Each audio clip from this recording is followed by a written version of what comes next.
ఓం శ్రీకృష్ణ పరబ్రహ్మణే నమః. భగవద్గీత పారాయణానికి స్వాగతం సుస్వాగతం. అందరికీ నమస్కారం అండి.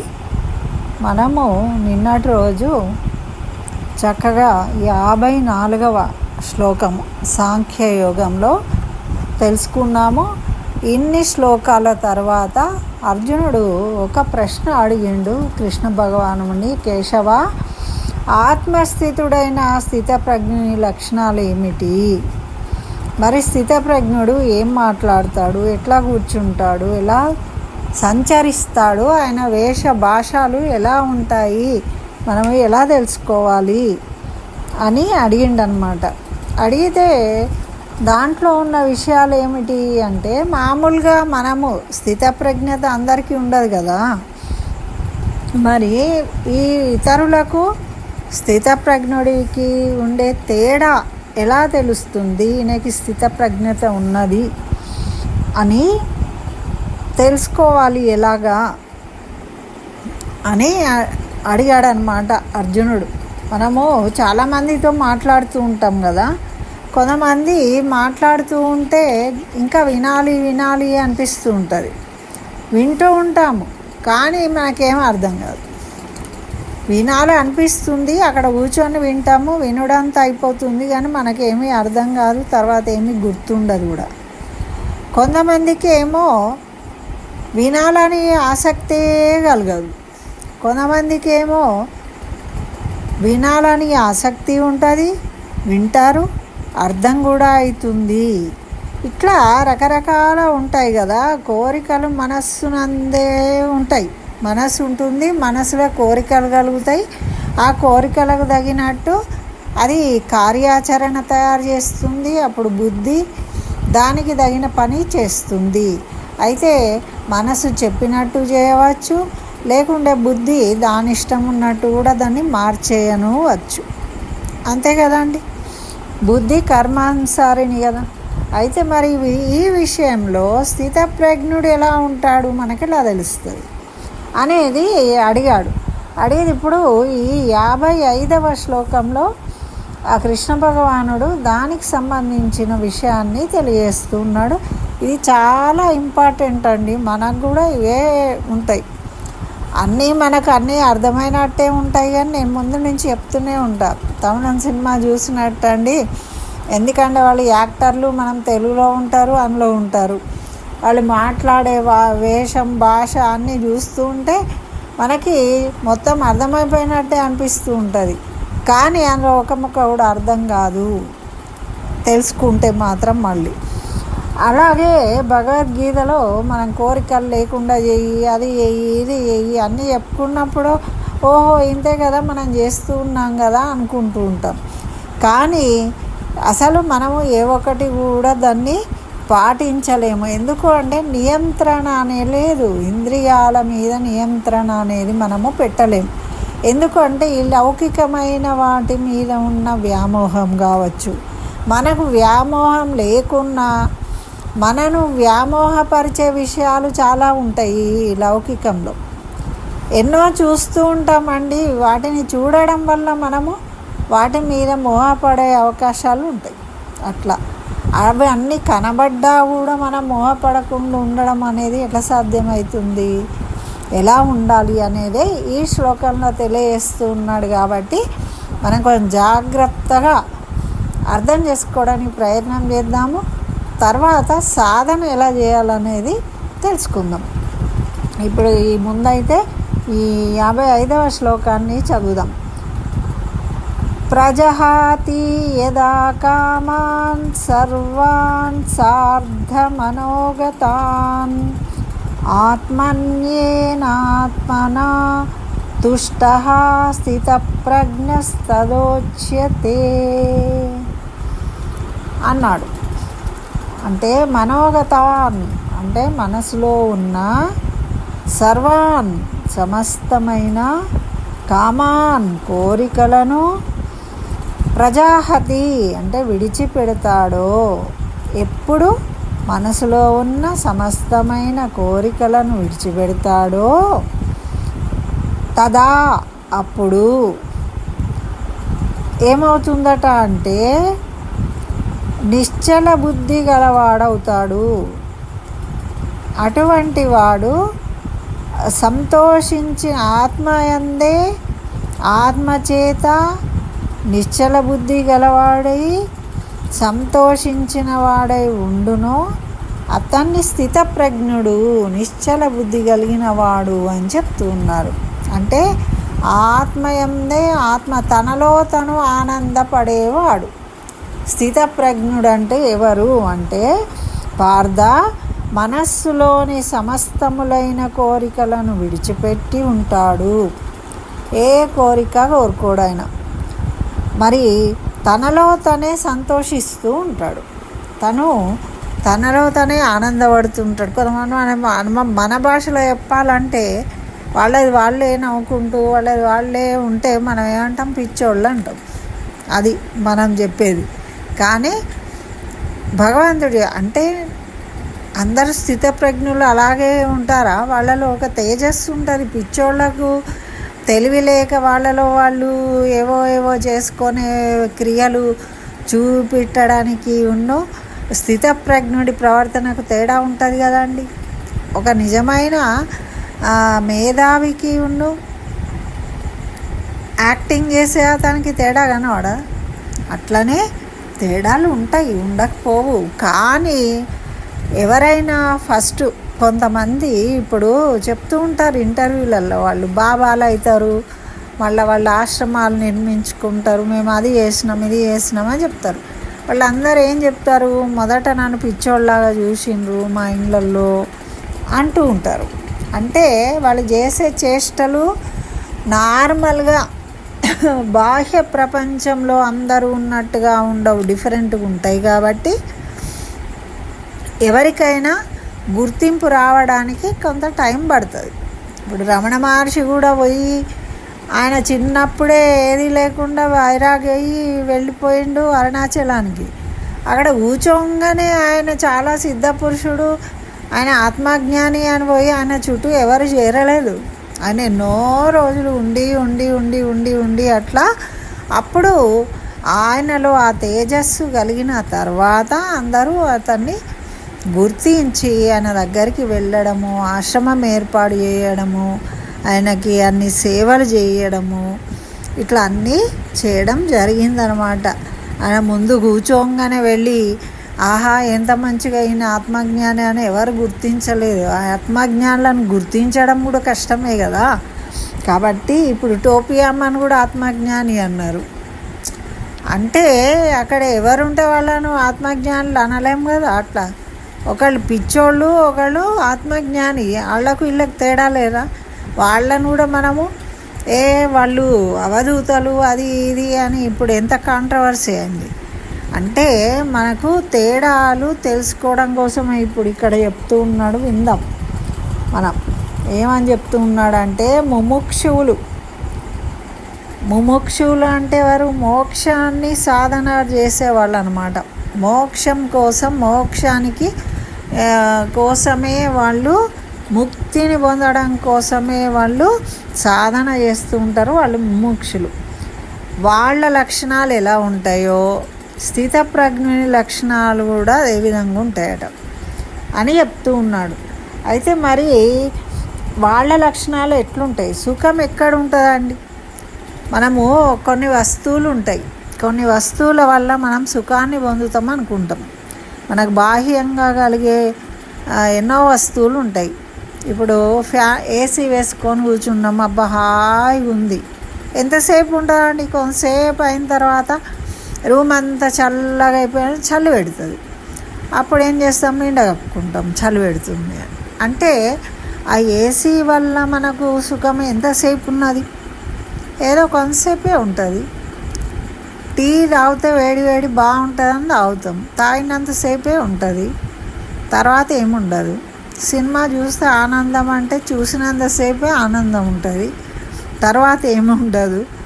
ఏవైనా మనకు సుఖాల కోసం వస్తువులు ఉంటాయి, వాటిని చూసి మనము సుఖం అనుకుంటాము, అనుభవిస్తాము. కానీ మరి అట్లా కోరికలు నెరవేరుతాయి. ఒకవేళ సుఖాలు శాశ్వతమైనవి అయినప్పుడు మనం ఒకసారి ఒక విషయంగా సుఖాన్ని పొందినము అంటే ఎప్పటికీ దాని తృప్తి కలగాలి కదా. మరి మనకి ఇంకా కోరికలు ఇంకా వేరేవి కావాలని అనిపిస్తుంది ఎందుకు అంటే, ఎప్పుడైనా మనం తృప్తి చెందినాం అనుకోండి, ఒకటి ఏదన్నా చేసి చేసి చేసి చేసి ఇక్కడ 2 రకాలు చెప్తున్నాడు. మనము ఎక్కువ సాధన చేస్తాము ఏదైనా. ఇప్పుడు మీకు పెరగంటే ఇష్టమని రోజు గడ పెరుగు ఇచ్చింది అనుకోండి, ఏమవుతుంది, ఇంకా విరక్తి పుడుతుంది. పెరుగు అంటే అబ్బా వద్దు అంటాం మనం, అట్లా అయిపోతుంది. అంటే అదేంటిది, మనము దాని యందు విరక్తి కలిగింది. ఇక విరక్తి అంటే ఇక చాలు అనిపించింది అనమాట, నిర్వేదం కలిగింది. అంటే ఏదైనా కంప్లీట్గా అనుభవించినాక దాన్ని వద్దు అనుకోవడము అంటే సంతృప్తి చెందినం కాబట్టి వద్దంటున్నాం. ఇప్పుడు కడుపు నిండా అన్నం తినడండి, తిన్నవాడికి అన్నం పెడతా అంటే అబ్బా వద్దు నేను తిన్నాను నాకు వద్దు అంటాం. అంటే ఆయనకు ఆల్రెడీ తిన్నాడు కాబట్టి వద్దు అంటున్నాడు. తినని వాడు ఒక ఆయన తినలేదు కానీ మొహమాటానికి వద్దు అంటాడు. కానీ ఆయన నిజంగా తృప్తి చెంది ఉన్నాడా, లేడు. అంటే వద్దు అనే అంటున్నారు ఇద్దరు, కానీ ఒకళ్ళకు తృప్తి ఉంది ఒకళ్ళకు తృప్తి లేదు. అట్లనే స్థితప్రజ్ఞుడికి తృప్తి ఉంటుంది, మామూలు వాళ్ళకి తృప్తి అనేది ఉండదు. ఎందుకు ఉండదట అంటే, ఒకటి మామూలుగా మనలాంటి వాళ్ళు ఒక అందమైన వస్తువుని చూసిండ్రు అనుకోండి, చూడంగానే మనకేమనిపిస్తుంది, అరే ఇది ఎంత బాగుంది ఈ బొమ్మ అనుకుంటాం. తర్వాత దాన్ని ఆకర్షించి అది కావాలనుకుంటాం.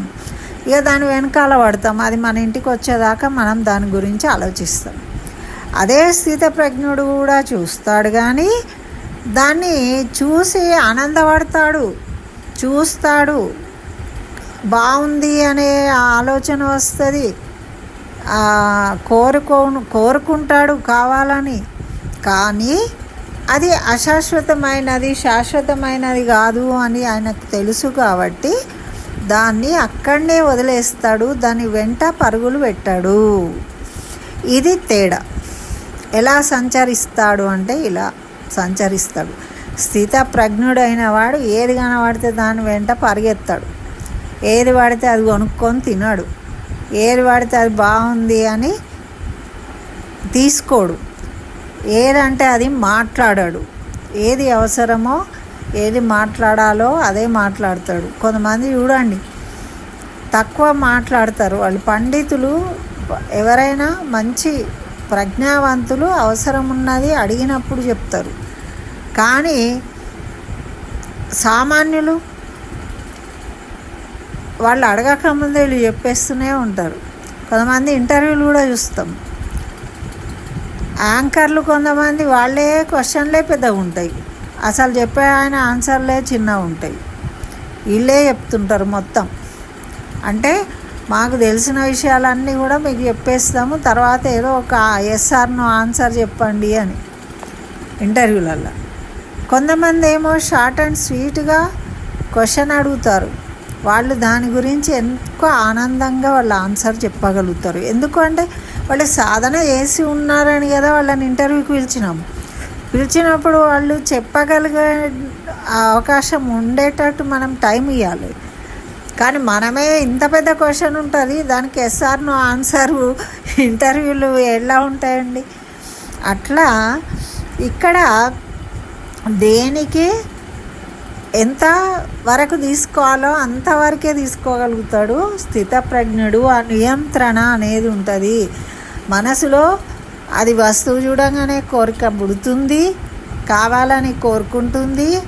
అయితే మామూలు మనుషులు అయితేనేమో సాధన చేసేవాళ్ళు అటు ఇటు దొరుకుతూ ఉంటారు. అటు ఆ పక్కన ఉంటావా ఈ పక్కన ఉంటావా అని నువ్వు త్యజిస్తావా, రా రా రా అనేమో వస్తువులు ఇలుస్తూ ఉంటాయి. అప్పుడు మనసేమో గుంజుతూ ఉంటుంది, తెచ్చుకోవాలి అని.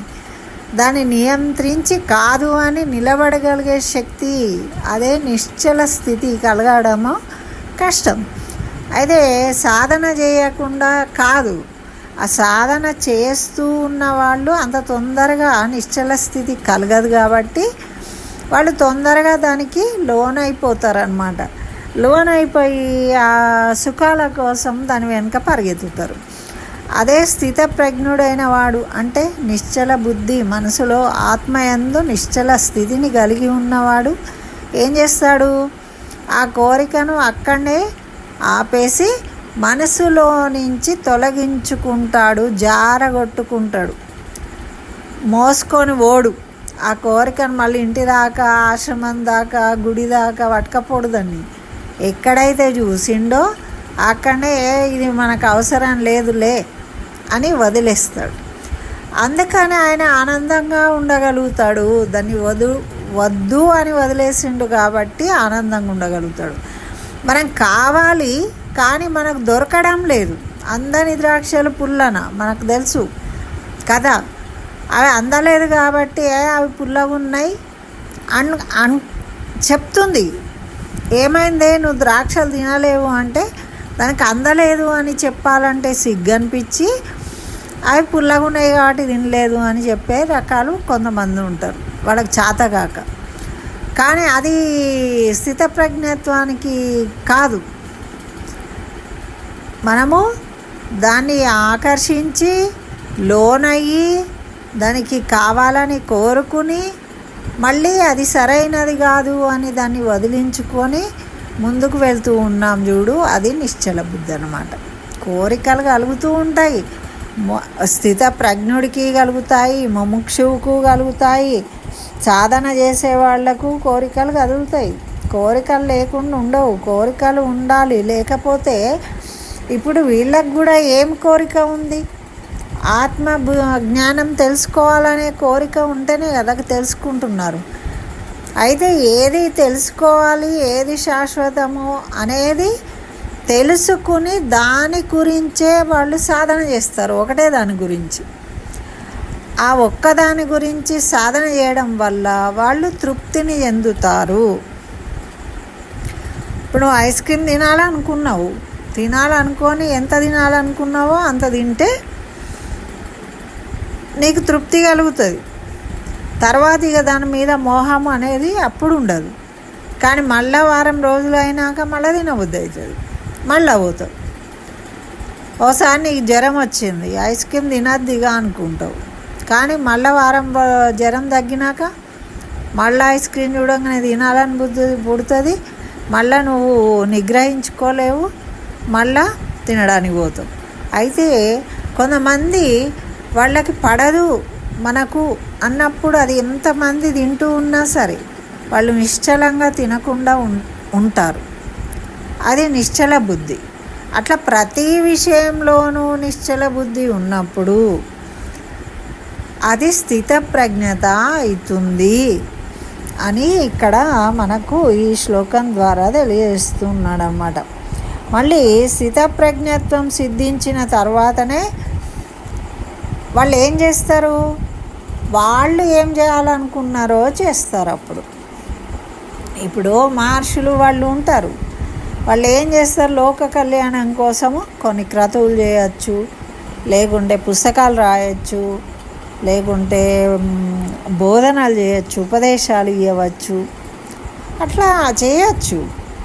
అది ఏంటిది అంటే వాళ్ళ జ్ఞాన సాధనలో వాళ్ళు తెలుసుకున్నది ఈ శరీరంతో ఇంకా ఏం చేయాలి, ఏం కర్మలు చేయాలి అని ఆలోచించుకొని అవి చేస్తారు. అంతేగాని బాహ్య విషయాలందు కోరికలు కావు కదా. అవి బాహ్యమైన విషయాల పట్ల ఆసక్తి ఉండదు, కోరికలు ఉండవు, వాటి మీద ఎటువంటి మోహము అనేది ఉండదు. త్యజిస్తారు, కోరికలను త్యజిస్తారన్నమాట. వాళ్ళు ఒక అవసరం ఉన్న వాటినే కోరుకుంటారు, అవే చేయగలుగుతారు. అది నిశ్చల బుద్ధి. అంటే వాళ్ళు అనుకున్న దాని మీదనే వాళ్ళకు. ఒక క్రికెట్ ప్లేయర్ ఉంటాడండి, ఆయన క్రికెట్ ఆట మీదనే నిశ్చలంగా ఉండి అదే నేర్చుకొని అదే ఆట ఆడి దాంట్లోనే ఉన్నత స్థాయికి వెళ్ళిపోతాడు. అంటే నిశ్చల బుద్ధి ఉంది ఆయనకు. పక్కన టెన్నిస్ ఆడేవాళ్ళు ఉన్నారే, ఇది ఈజీ అదేం ఆడతావు, అది అంత కష్టము అని ఎవరైనా చెప్పంగానే ఇది వదిలేసి దానికి వెళ్ళిపోయింది అనుకోండి, అప్పుడు ఆయన సాధించగలుగుతాడా? ఏదైనా మనం ఒక ట్రాక్లో వెళ్తేనే, ఒక ట్రైన్ ఒక రూట్లో వెళ్తూ ఉంటే ఆ ట్రైన్ ఆ రూట్లో వెళ్తేనే ఆ ఊరు చేరుతుంది. అంతేగాని మధ్యలో దారులు మళ్ళీపోయినాయి అనుకోండి, అప్పుడు ఆ ఊరికి ఎట్లా పోతారు? పోరు. గజేంద్ర మోక్షంలో గజేంద్రుడు అట్లనే కదా, పక్కదారి పట్టి దారి తప్పిపోయిండు. అట్లా మనం కూడా దారి తప్పుతూ ఉంటాము. స్థితప్రజ్ఞత కాకుండా మధ్యలోనే అనుకుంటూ మధ్యలో దారి తప్పుతూ ఉంటాము. అట్లా స్థితప్రజ్ఞుడు దారి తప్పాడు, ఎప్పుడు అదే స్థితిలో ఉంటాడు. నిశ్చల బుద్ధి కలిగి సమస్తమైన కోరికలను విడిచిపెట్టేస్తాడు. కోరికలను విడిచిపెడతాడు కానీ తృప్తిగా ఉంటాడు. ఇప్పుడు చెప్పినట్టు అందమైంది కనబడుతుంది కానీ దాన్ని వదిలేస్తాడు. అంటే ఇది నాకు తగింది కాదు అని వదిలేస్తాడు. కాబట్టి ఆయనకు బాధ లేదు. అయ్యో నాకు కాకపాయ అని ఉంటే మనకు తృప్తి లేనట్టు. ఇప్పుడు మనం కావాలని కోరుకుని మనకు అందకపోతే అందని ద్రాక్షలు పుల్లన అన్నట్టు మనం భావిస్తే మనకు లోపల బాధ ఉంటుంది. మనకు అయ్యో ద్రాక్ష పళ్ళు అందకపోయే, నేను తినకపోతే అనేది కోరిక ఉంటుంది. అయితే స్థితప్రజ్ఞుడు ఏం చేస్తున్నాడు? అక్కడనే ఆ కోరికను విడిచిపెడుతూ ఉన్నాడు. సామాన్యులేమో దాన్నే పట్టుకుని కంటిన్యూ అవుతూ ఉన్నారు. ఇది తేడా. స్థితప్రజ్ఞుడికి ఇతరులకు ఉన్న తేడా ఇది అని భగవంతుడు చక్కగా చెప్తూ ఉన్నాడు. అయితే జ్ఞానం లేనివాడు ఏం చేస్తాడు అంటే ఈ విధంగా దాని అందే మనసు లగ్నం చేసి అదే కావాలి అని కోరుకుని దానికోసం తన జీవితం అంతా వ్యర్థం చేస్తాడు.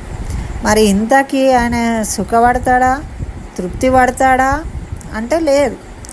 ఏ వస్తువైనా శాశ్వతమైన సంతృప్తిని ఇవ్వదు. మనకు తృప్తి పడాలి అంటే మనమే పడాలి తృప్తి. ఇప్పుడు ఈరోజు పెరుగు తినాలని ఉందండి, పెరుగు తిన్నా, తృప్తి పడాలి మనమే. అంతేగాని మళ్ళా 2 రోజులైనాక మళ్ళీ పెరుగు తినాలనే కోరిక కలుగుతుంది అంటే అప్పుడు తృప్తి ఉంటుందా? ఉండదు.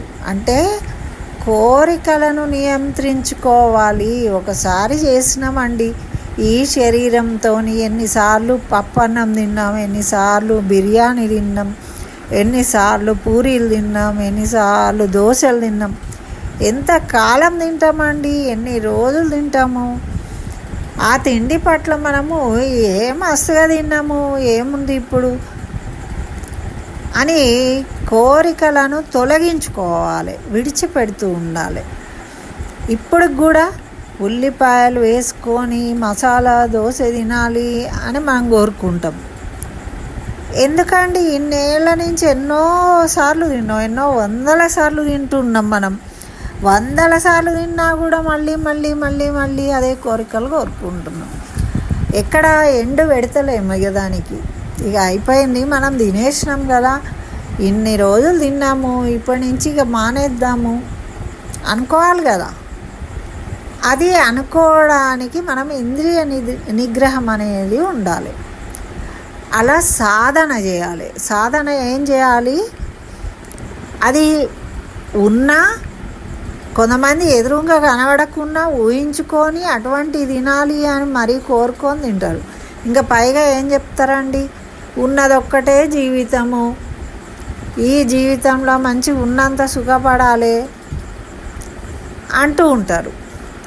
అంటే తినడమేనా సుఖము, ఈ మాట్లాడడమేనా సుఖము అంటే మా తృప్తి అవుతున్నదా? మీరు ఇవాళ తిన్నారు, రేపు తింటారు, పొద్దున తింటారు, సాయంత్రం తింటారు, రాత్రి తింటారు, మళ్ళీ అదే కోరిక కలుగుతుంది. మనకు ఒకవేళ నిజంగా తృప్తి కలిగినట్టయితే తృప్తి కలిగిన తర్వాత మనం మళ్ళీ కోరుకోము ఆ విషయాన్ని. అది భగవంతుడు చెప్తున్నాడు. ఇప్పుడు ఒకసారి తృప్తి అయిన తర్వాత మళ్ళీ మనకు దాని మీద ధ్యాస ఉండదు. ఇక మనం తృప్తి చెందినాము అంటే మళ్ళీ ఎందుకు కోరుకుంటున్నాము అంటే దానివల్ల ఆ సుఖము సంతోషం అనేది పరిమితమైనది, అపరిమితమైనది కాదు. ఆనందం ఎప్పుడు మనం తృప్తి పడతామో అప్పుడు ఆనందం ఉంటుంది.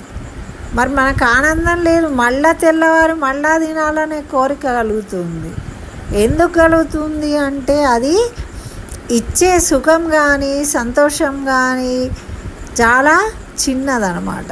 కాబట్టి అయిపోతున్నది. సెల్ ఫోన్లో ఛార్జింగ్ పెడతాం, కొంతసేపు చూస్తాం, ఎంజాయ్ చేస్తాం, ఛార్జింగ్ అయిపోతుంది, మళ్ళా ఛార్జింగ్ పెట్టుకోవాలి. అట్లా మనము మన జీవితంలో కూడా భగవద్గీత వింటాం, విన్నంతసేపు అవును నిజమే అనుకుంటాం. తర్వాత మళ్ళీ మా నార్మల్ జీవితానికి వెళ్ళిపోతాము. మళ్ళీ అవే ఉంటాయి, అది తేవాలి, ఇది తినాలి, అక్కడికి పోవాలి, అది చూడాలి, ఈ సినిమా బాగుందట, ఆ సీరియల్ బాగుంది, ఈ చీర బాగుంది, లేకుంటే ఇంకా ఆ చుట్టాల ఇంటికి ఆ ఫ్రెండ్తో మాట్లాడడము, ఈ ఫ్రెండ్తో ముచ్చట్లు పెట్టడము. ముచ్చట్లు పెట్టుడు కూడా ఒక కోరికేనండి. కొంతమంది మాట్లాడు ఇష్టం ఉంటుంది అంటే ఎవరి గురించో మాట్లాడు ఇష్టం ఉంటుంది, వీళ్ళ గురించి వీళ్ళు మాట్లాడరు. ఎప్పటికీ థర్డ్ పర్సన్ గురించి మాట్లాడుతూ ఉంటారు. ఇద్దరు వ్యక్తులు కలిస్తే వాళ్ళ ముచ్చట మాట్లాడుకోకుండా హాయ్ అంటే హాయ్ బాగున్నారా, తర్వాత మాట్లాడేదంతా ఎవరో మూడో వ్యక్తి గురించి వీళ్ళిద్దరూ చర్చిస్తూ ఉంటారు. వీళ్ళకి అవసరమా? కాదు, కానీ అదే మాట్లాడతారు. అవును వాడు అట్లా చేసిండంటే వాడు ఇట్లా చేసిండు, వాడు మూడో వాడు అక్కడనే ఉంటే ఇద్దరిని కలిపితే అంతాడు వాడు. కానీ వీళ్ళు ఎదురుగా మాట్లాడే మొహాలు కాదు, చాటుకు వీళ్ళ సమయాన్ని వ్యర్థం చేసుకొని మూడో వ్యక్తిని గురించి మాట్లాడతారు. మళ్ళీ వీళ్ళ గురించి వీళ్ళు మాట్లాడుకునే ధైర్యం ఉందా? లేదు. వాళ్ళ ముచ్చట వాళ్ళు ఎప్పుడు మాట్లాడుకోరు. ఎవరి గురించో మాత్రము వీళ్ళు జడ్జిమెంట్ ఇస్తూ ఉంటారు, వాళ్ళను తప్పు పడుతూ ఉంటారు, అన్నీ చేస్తూ ఉంటారు, కానీ ఎదురుగా చెయ్యరు. అంటే మనము ఎటో వెళ్ళిపోతూ ఉంటుంది మనసు ఎటు పోతే అటు వెళ్ళిపోతూ ఉన్నాం. అంటే నియంత్రణ లేదు. అలా నియంత్రణ ఉండాలి, అప్పుడే దాన్నే స్థితప్రజ్ఞత అంటారు అని ఇక్కడ మనకు ఈ శ్లోకం ద్వారా తెలియజేసిండు. ఇదండి 55వ శ్లోకము. మరి రేపు మళ్ళీ 56వ శ్లోకాన్ని తెలుసుకుందాం. స్వస్తి. సర్వం శ్రీకృష్ణ చరణారవిందార్పణమస్తు.